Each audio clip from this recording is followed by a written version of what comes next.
Back, boxing fans, to another lunchtime boxing walk. So obviously we have a big fight card this weekend, not pay-per-view, brought to you by ESPN, Top Rank, and it's going to be Vasily Lomachenko, the three-weight world champion, unified lightweight champion, who is trying to once again become a lightweight world champion, to become a two-time lightweight world champion, fighting George ferocious Kambosses, who in his own part is a one-weight world champion, unified, should have been undisputed in all fairness after beating Teofimo Lopez, but the politics of boxing obviously stopped both Lopez and Kambosses from getting that accolade. But nonetheless, he was a three-belt unified champion officially, and he is too trying to become a two-time lightweight world champion by getting another fantastic win on his resume to potentially put him in the conversation in the Hall of Fame.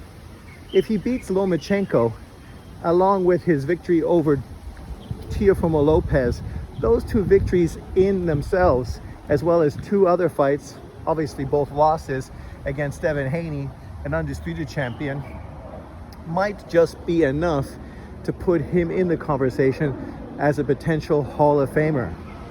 I don't know what you think. If two big wins, as well as, you know, a few other very good wins on your resume against former world champions, are enough to put you in the conversation. But obviously that's something to be debated moving forward.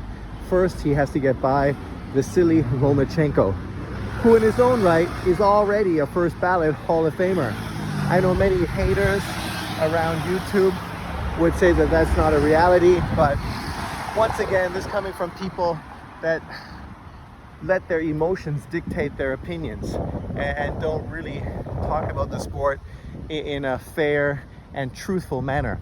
Vasily Lomachenko obviously is a two-time Olympic gold medalist, I think a one-time European gold medalist, and a three-weight world champion with a very good resume, a pound-for-pound quality fighter who now could become a two-time lightweight champion.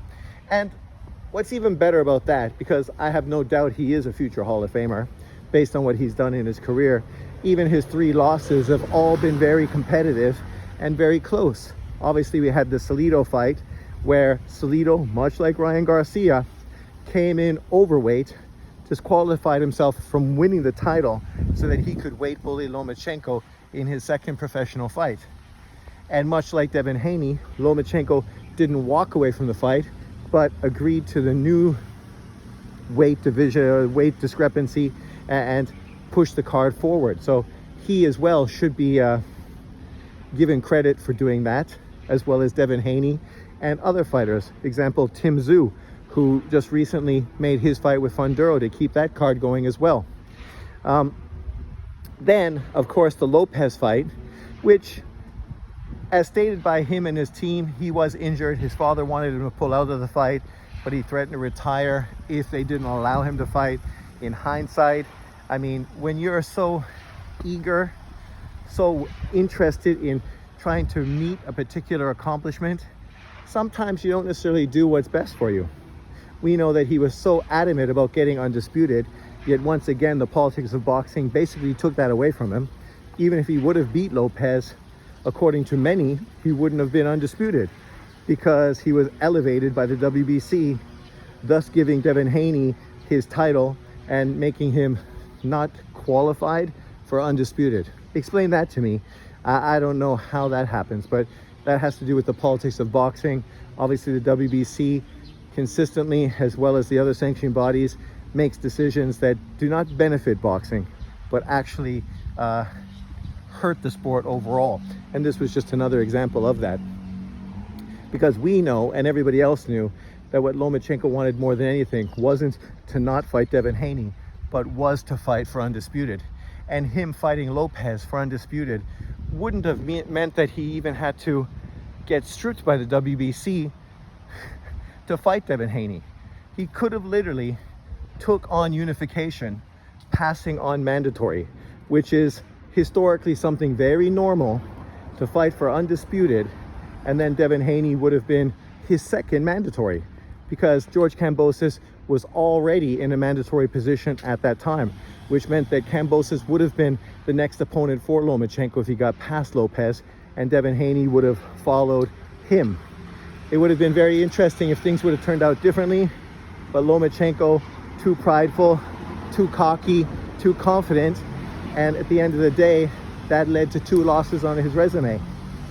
Then of course he fought Haney, and at that point I wouldn't say cockiness had anything to do with it. It was a great opportunity to do what you always wanted to do. He was in the fight. He performed better than many people were giving him credit leading up to the fight. After the fight, many people, the majority of actually people that watched it, felt that he did edge out Devin Haney. But obviously Haney fought very well and ended up getting the decision on the cards. Obviously for Lomachenko, who had set his mind on becoming undisputed for so long, was devastated by this, especially this being the second time where the things, plans did not work out quite the way he was hoping. And I think he needs to take some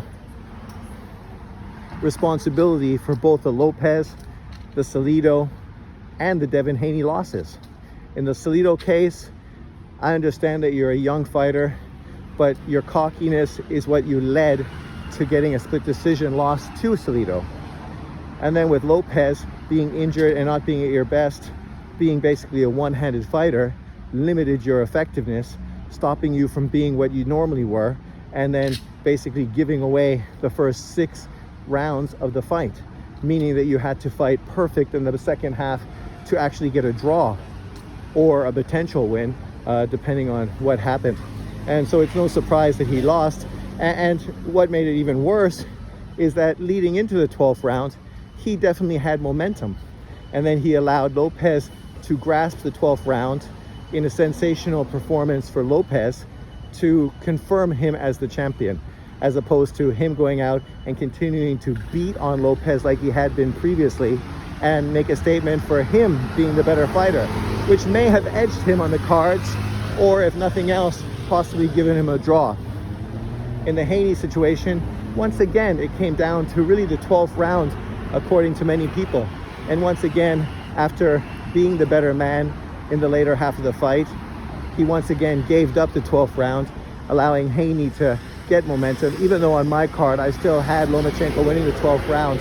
But according to many pundits, they felt that Haney stole that 12th round, which was enough to justify him as the champion. So now here's Lomachenko's chance to bounce back, get an IBF world title, as well as the IBO title, which is insignificant, but people love to hype up titles. I mean, we have 4, why not have 5? And then eventually, why not have 6? I mean, if Saudi Arabia does anything, what I hope they do is get rid of all these sanctioning bodies, simplify boxing by having one sanctioning body, one world title, and then getting rid of the rest of this bullshit. That would be the best thing Saudi Arabia could do for the sport of boxing, but we'll see how that works out. Turkey El Sheikh, if you're listening, let's put some money towards doing that. We could get these guys out, buy them out, and then just close them. For Lomachenko, obviously he's the favorite going into a Kambosses fight, but once again, he's going to hostile territory. He's going to Australia. Kambosses is motivated. Who knows what kind of scorecards and judges you're going to get. The good thing about Australia, unlike America, we know it's not going to be 3 Australian judges judging the fight. It's going to be a fair, impartial selection of people. Unlike when Lomachenko fought Haney, and he had to deal with 3 American judges and an American ref and an American crowd. So everything literally was against him in that situation. So it was no surprise the cards did not go his way. In this case, obviously the crowd is going to be against him. The travel, the different territory is going to be against him. But the ref and the judges are going to be impartial, and that could be the difference. Lomachenko, in truth, needs to go out and make quite a statement. Some people are expecting him to potentially stop Kambosses, something that's never been done before. Lopez and Haney both were unable to do that. And if Lomachenko can literally go out there and stop Kambosses, that would be quite a statement, quite a victory, and it would definitely put more value on it, definitely leading forward in his career, and definitely show you he's still got a lot in the tank.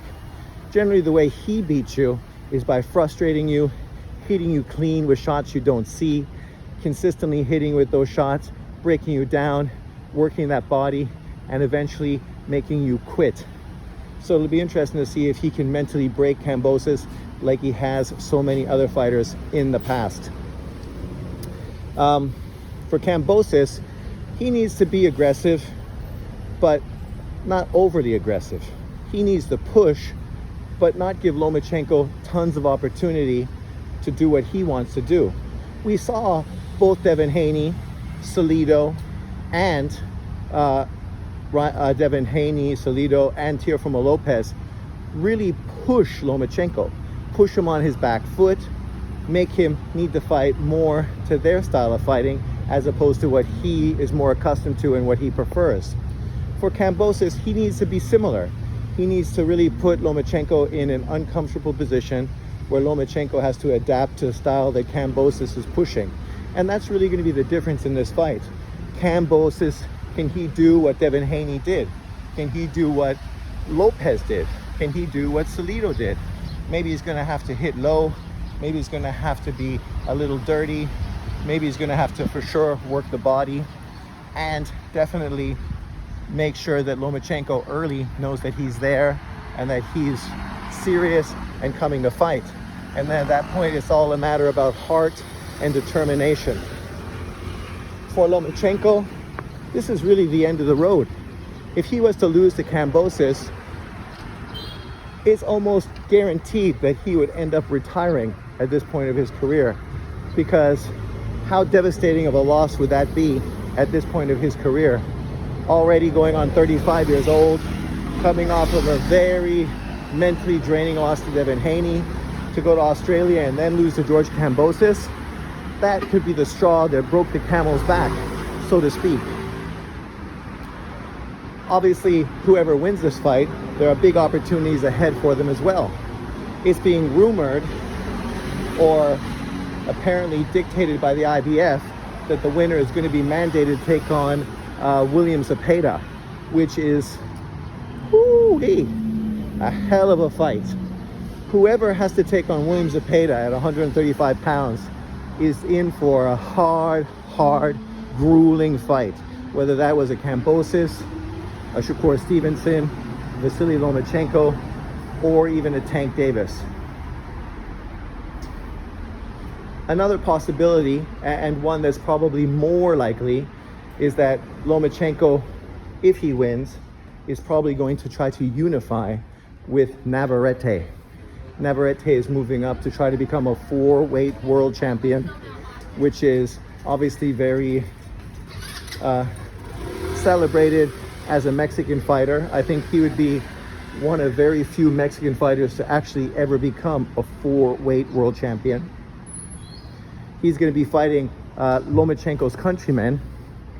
If Lomachenko's countryman was to win, then the Ukraine potentially could have 3 world champions, as well as Gvozdyk, who's taking on David Benavidez. If he was to upset David Benavidez, he would definitely put himself in the conversation for a potential Bivol fight, and possibly give the Ukraine an opportunity for 4 world champions, which for a small country in the midst of war would be unreal, and obviously a very good rallying point for the Ukrainian people.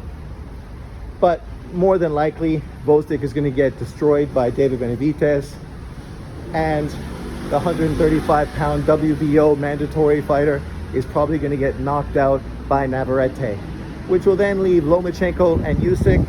Obviously, Usyk has a huge fight coming up soon with Tyson Fury, and Lomachenko in unification with Navarrete would be a great fight.